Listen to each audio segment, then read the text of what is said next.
এখান থেকে তুলেন, নিজের হাত থেকে সরিয়ে নিয়েছেন। তিনি খালি বলেছেন যে এটা ডিস্ট্রিক্ট অফিসারের কাজ।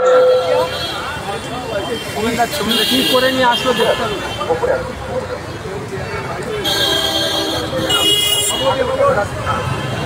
আমার পাশে আবুল হোসেন গাজী, যিনি এই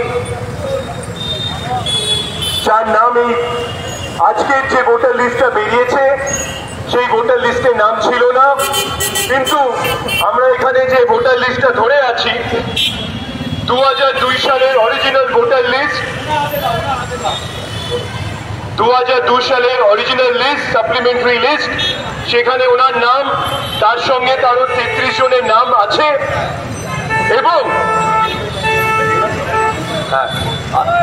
আমরা এটা ইলেকশন কমিশনকে জানানোর পরে ইলেকশন কমিশন বলেছে এটা তাদের দায়িত্বে এবং আয়ত্তে পড়ে না, এটা ওখানকার ডিস্ট্রিক্ট অফিসার ডিএম এর আয়ত্তে পড়ে। এবং তিনি ভার্বালি ডিস্ট্রিক্ট ম্যাজিস্ট্রেটকে জানিয়েছেন যে এই লিস্টটাকে অ্যাটেস্টেড করে সিইওর কাছে পাঠালে তাহলেই তারা এটাকে আপলোড করবে। তাহলে আপনারা বুঝে নিন কিরকম ভাবে গরমিল আছে। আমরা যারা কংগ্রেস থেকে এই কথাটা বারবার করে বলে এসেছি যে 2002 সালের লিস্ট, যেটা ইলেকট্রনিক ফর্মে কোথাও পাওয়া যাচ্ছিল না, আমাদের কর্মীরা, যারা সেই সময়কার কর্মীরা, আমাদের লিডারশিপ যারা এই লিস্টটাকে ধরে রেখেছিল, তারা কিন্তু আজকে এটা প্রমাণ করে দিল যে আমাদের সিইও যে লিস্টগুলো দিচ্ছে এবং অরিজিনাল 2002 সালের যে লিস্টটা, তার মধ্যে অনেক গরমিল আছে। তাই এইভাবেই অনেক লোকের নাম কাটা হচ্ছে। আমরা আজকে বসিরহাটের নাম দেখিয়েছি, আগামী দিনে আমাদের লিডারশিপ জেলা ওয়াইজ, অ্যাসেম্বলি ওয়াইজ নামগুলো আপনাদের সামনে নিয়ে আসবে। আমরা আশা রাখি যে আমাদের যে ইলেকশন কমিশন আছে, যার সিইও জ্ঞানেশ কুমার কালকে বাংলায় ঢুকবে, তিনি তার সিইওর কাছ থেকে এটার রিপোর্ট নেবেন এবং এটার পসিবল সলিউশন গুলো বার করবেন। আমি একটু দাদাকে বলবো যে তিনি আমাদের সঙ্গে যে উপরে গেছিলেন তার কিছু কথা বলতে। দাদা,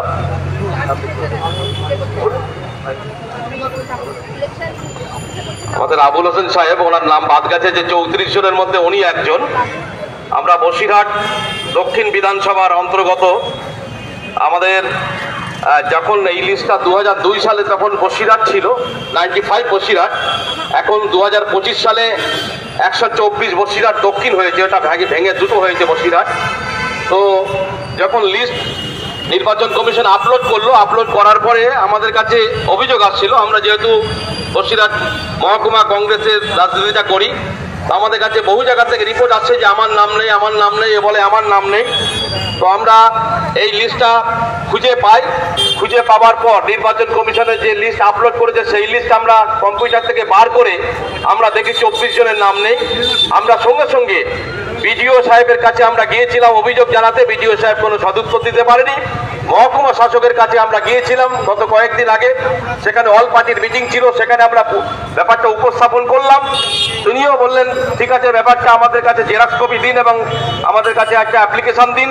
অ্যাপ্লিকেশন দিলাম, বললো আমি ইমিডিয়েটলি আমাদের রাজ্যের যে চিফ ইলেকশন কমিশন আছে সেই দপ্তরে পাঠিয়ে দিচ্ছি। কিন্তু এখানে এসে শুনলাম যে বসিরহাট মহকুমা থেকে এসডিও সাহেব কোনো লিস্ট এখানে পাঠায়নি, সেই দরখাস্ত পাঠায়নি। তো নির্বাচন কমিশন যে কতটা গাফিলতির জন্য কত মানুষের হয়রানি হচ্ছে এবং তারা যে ঠিকমতো কাজ করছে না তার প্রমাণ আজকে এটাই। তো আজকে যিনি চিফ ইলেকশন এজেন্ট যিনি আছেন, বসে আছেন এই ঘরে, তিনি মনোজ আগরওয়াল সাহেব মেনে নিয়েছেন কার্যত যে এই লিস্টটা হচ্ছে অরিজিনাল লিস্ট, 34 জনের নাম বাদ গেছে, এটা তিনি স্বীকার করে নিয়েছেন। এবং আমরা দায়িত্ব নিয়ে বলছি এই লিস্টটা যে বাদ গিয়েছে এটা সম্পূর্ণ সংখ্যালঘু এরিয়া, মুসলিম এরিয়া, এবং দায়িত্ব নিয়ে বলছি সারা পশ্চিম বাংলায় এইরকম হাজার হাজার এলাকায়, মুসলিম এলাকায় এরকম 30-40 জনের করে নাম বাদ গেছে। এবং নির্বাচন কমিশন এবং এখানকার তৃণমূল এবং বিজেপি তারা এককভাবে কাঁধে কাঁধ মিলিয়ে এই জালিয়াতিটা করছে। আমরা আজকে পরিষ্কারভাবে বলে গেলাম এই জালিয়াতি যদি বন্ধ না হয় আর অবিলম্বে আগামী 3 দিনের ভিতরে এই 34 জন সহ সারা বাংলায় যাদের নাম বাদ গেছে তাদের নাম যদি আপলোড না করা হয় তাহলে শুভঙ্কর সরকারের নেতৃত্বে পশ্চিমবঙ্গ প্রদেশ কংগ্রেস এবং সারা বাংলায় বিভিন্ন এলাকায় বিভিন্ন ব্লকে টাউনে কংগ্রেস কর্মীরা তারা আন্দোলনে সামিল হবে, আইন অমান্য আন্দোলনে সামিল হবে, বিভিন্ন জায়গায় অবরোধ আন্দোলনে আমরা সামিল হব। এইটুকু বলে সকলকে আমরা ধন্যবাদ জানিয়ে আমি মাইক রোহনদার কাছে দিচ্ছি।